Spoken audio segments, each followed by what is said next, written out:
जय माता दी दोस्तों, आप सभी को आषाढ़ मास के गुप्त नवरात्रि के 7वें दिन की ढेर सारी शुभकामनाएं। आप सभी पर माँ भवानी अपनी कृपा सदैव बनाए रखें। गुप्त नवरात्रि के 7वें दिन माँ के 9 रूपों में माँ का 7वां रूप माँ कालरात्रि की पूजा की जाती है और 10 महाविद्याओं में 7वीं महाविद्या माँ धूमावती की साधना की जाती है। तो आज की वीडियो में आप सुनेंगे माँ धूमावती की कथा, पूजा विधि और मंत्र के बारे में। गुप्त नवरात्रि तंत्र मंत्र साधना पर विश्वास रखने वाले लोगों के लिए बहुत ही महत्वपूर्ण होती है। इस नवरात्रि में लोग अपनी सिद्धियों को प्राप्त करने के लिए 10 महाविद्याओं की उपासना करते हैं। माँ धूमावती 10 महाविद्या में 7वीं विद्या है। शास्त्र रुद्रामल तंत्र में बताया गया है कि सभी 10 महाविद्या शिव की शक्तियां हैं। माँ धूमावती को रोग, शोक और दुख को नियंत्रित करने वाली महाविद्या माना जाता है। पद्म पुराण में बताया गया है कि दुर्भाग्य की देवी धूमावती माँ लक्ष्मी की बड़ी बहन है, परंतु इनका स्वरूप माँ लक्ष्मी से बिल्कुल उल्टा है।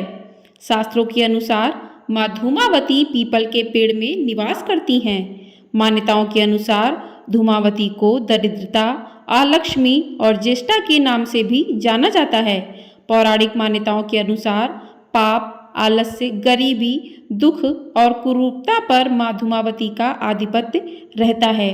तो गुप्त नवरात्रि में जो भी गुप्त नवरात्रि का व्रत करते हैं, गुप्त नवरात्रि विशेष रूप से तांत्रिक साधना के लिए की जाती है, लेकिन जो भी साधारण लोग घर पर गुप्त नवरात्रि की पूजा करते हैं तो उन्हें माँ के 9 रूपों की पूजा करनी चाहिए, जिस प्रकार से प्रकट नवरात्रि में करते हैं। और माँ की 10 महाविद्याओं को मन में ही उनकी साधना करनी चाहिए, मन में ही उनके स्वरूप को ध्यान में रखना चाहिए। तो आइए अब जान लेते हैं कि माँ धूमावती की पूजा विधि किस प्रकार से करनी चाहिए। तो गुप्त नवरात्रि में माँ धूमावती की पूजा करने के लिए स्नान आदि कर लें, उसके बाद काले रंग के वस्त्र धारण करना चाहिए। लेकिन आप साधारण परिवार में गृहस्थ जीवन में हैं तो आप काले रंग के वस्त्र ना धारण करें। ये तांत्रिक साधनाओं वालों के लिए है कि काले रंग के वस्त्र धारण करें। आप साफ स्वच्छ वस्त्र धारण कर लें। उसके बाद आपने जिस चौकी पर माँ की स्थापना की है, जो चौकी आपने अपने घर में लगाई है, उसी चौकी की साफ सफाई कर लें। जो भी आपके बासी फूल वगैरह हैं उन्हें हटा दें, गंगा जल से अच्छे से छिड़काव कर लें। इस प्रकार से जो है साफ सफाई कर लें। उसके बाद आप माँ की पूजा अर्चना करें। माँ को रोली, कुमकुम, अक्षत, धूप, दीप, नैवेद्य अर्पित करें, पुष्पों की माला अर्पित करें, माँ को भोग प्रसाद अर्पित करें, दीपक जलाएं।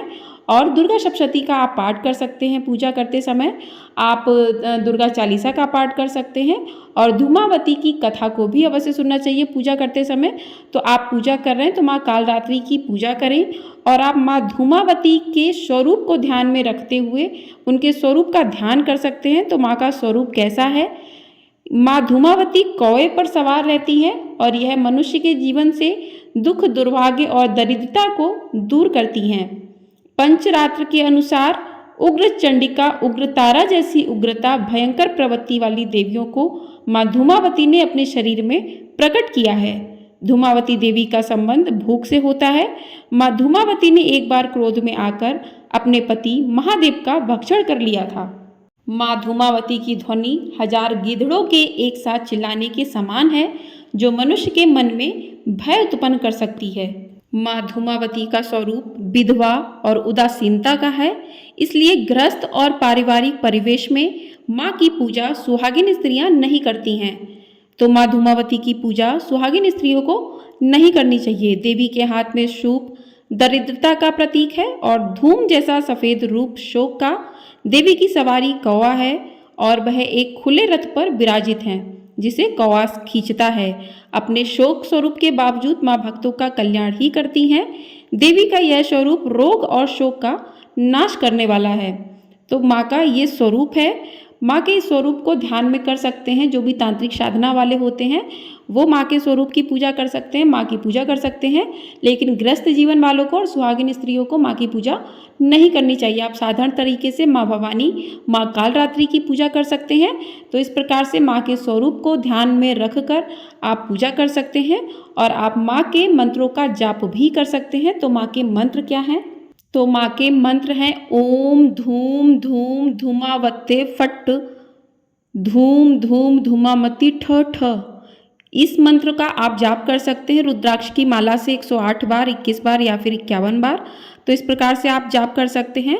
माँ को सारी चीज़ें अर्पित कीजिए। पुष्प, सिंदूर, कुमकुम, अक्षत, फल फूल, दीप तथा नैवेद्य आदि से माँ का पूजन कीजिए।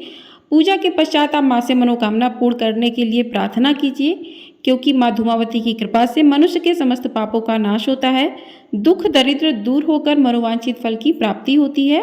तो इस प्रकार से माँ की पूजा करें और पूजा करने के बाद आप माँ की कथा को भी सुने। तो चलिए कथा को शुरू करते हैं। पौराणिक कथाओं में माँ धूमावती की उत्पत्ति को लेकर कई कथाएं प्रचलित हैं। कहा जाता है कि माँ का आविर्भाव दक्ष यज्ञ से हुआ था। जब देवी सती अपने पिता दक्ष के यज्ञ में बिना बुलाए ही शामिल होने पहुंच गईं, तब प्रजापति दक्ष ने उन्हें बहुत कड़वे वचन कहे। दक्ष ने कई प्रकार से सती का अपमान किया और फिर जब इससे भी मन नहीं भरा तो उसने महादेव का भी बार बार अपमान किया। इससे अपने पति की बात टालकर जिद करते पिता के घर आई देवी सती को बहुत ग्यालनी हुई। उन्होंने यज्ञ कुंड में कूदकर अपने प्राण दे दिए। देवी के ऐसा करते ही यज्ञ से तीव्र धुआं उठा। इस धुएं की आकृति ठीक सती जैसी ही थी, यानी सती का शरीर नष्ट हो गया और धूम्र ही बच गया। यह बचा हुआ धुआं ही धूमावती माता है, जिनके अंग काले, बाल खुले बिखरे हुए और वस्त्र सफेद हैं। कहते हैं कि सती के शोक का स्वरूप वह धुआं संसार में सारे ओर फैल गया, जिससे शोक और दुख की उत्पत्ति हुई। इसके पहले संसार में सुख ही सुख था। धूमावती माँ की पूजा इसलिए की जाती है कि वह जीवन में घेर रहे दुख को अपने में समेट लें और सुख प्रदान करें। तो इस प्रकार से पहली कथा समाप्त होती है। बोलिए माँ धूमावती की जय। एक और कथा बहुत अधिक प्रचलित है। कहते हैं कि देवी सती कैलाश के वातावरण की आदि नहीं थी। एक दिन वह और महादेव भ्रमण कर रहे थे। इसी दौरान देवी सती को भूख लगी, लेकिन महादेव ने कहा कि वह तो भांग धतूरा बेलपत्र ही ग्रहण करते हैं। भूख के कारण सती के अंदर की आदिशक्ति जागने लगी और वह उसे नियंत्रित नहीं कर सकी। इसलिए देवी ने क्रोध में आकर महादेव को ही निगल लिया। तब भगवान विष्णु ने आकर देवी की प्रार्थना कर उन्हें शांत किया और उन्हें महादेव को मुक्त करवाया। महादेव के संसार में नहीं रहने से संसार में अंधकार छा गया और देवी सती अनजाने में ही विधवा हो गईं। इस तरह उन्हें धूमावती नाम मिला।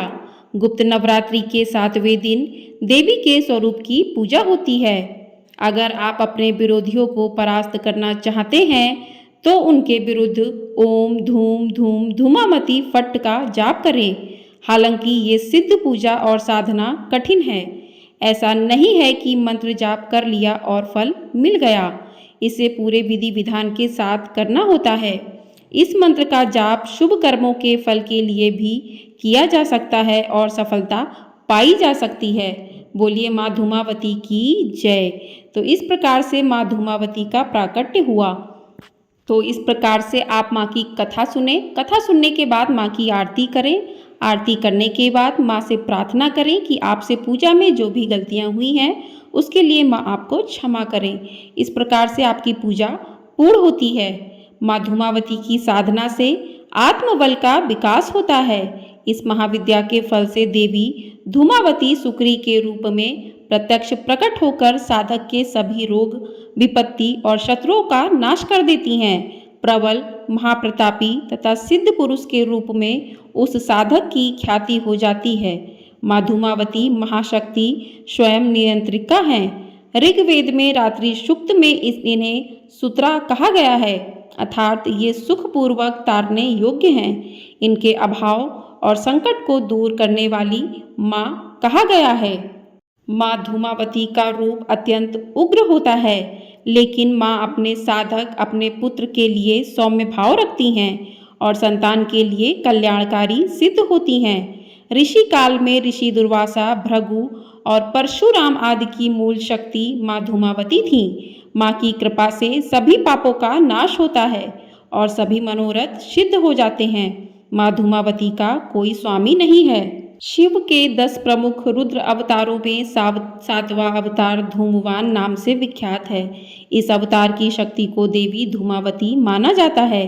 धूमावती मंदिर मध्य प्रदेश के दतिया जिले में स्थित प्रसिद्ध शक्तिपीठ पीताम्बरा पीठ के प्रांगण में स्थित है। पूरे भारत में यह माँ धूमावती का एकमात्र मंदिर है। बोलिए माँ धूमावती की जय। तो आपको ये जानकारी पसंद आई हो, वीडियो पसंद आई हो तो वीडियो को लाइक कीजिएगा, शेयर कीजिएगा और चैनल पर आए हैं पहली बार तो चैनल को सब्सक्राइब ज़रूर कर दीजिएगा। आपको हमारे चैनल पर व्रत की कथाएं, व्रत की सही पूजा विधि और व्रत की तिथियों के बारे में जानकारी मिलती रहेगी, तो चैनल को सब्सक्राइब ज़रूर कर दीजिएगा और कमेंट बॉक्स में जय माता दी जरूर लिखिएगा। जय माता दी दोस्तों।